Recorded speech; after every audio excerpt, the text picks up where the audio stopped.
City. Education and land use protection continue to be big topics at the State House in Montpelier. While debate continues on reforming Vermont's education system, there is developing consensus on how much overreach state government should have on land. NBC5 State House reporter James Maloney is live for us in Montpelier this evening with the latest on today's action inside the State House. James.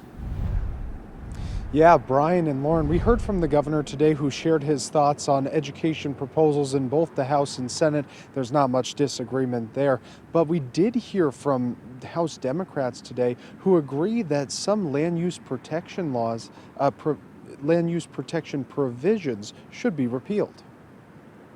Discussion in the House has been allowed to go in the same old circles, recycling old excuses to protect the status quo. Vermont Governor Phil Scott is again taking a jab at the education proposal going before the House that would give districts the option to consolidate. Scott says he will veto it, but signaled Wednesday that he could be agreeable to a Senate proposal that would eventually lead to statewide merging. The Senate is much more willing to do something more permanent, quicker, faster.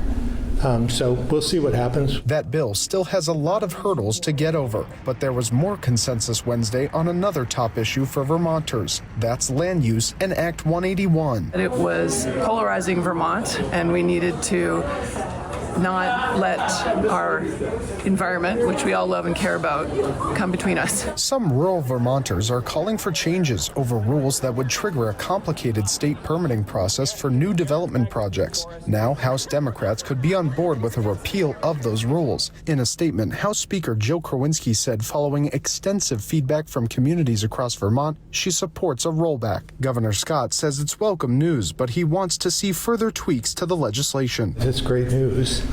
Hopefully they're going to be removing the sunsets on some of the exemptions as well, or extending them. There's some other details within. And the chair of the House Environment Committee says they'll see how that particular issue plays out within their committee. Live in Montpelier, James Maloney, NBC5 News.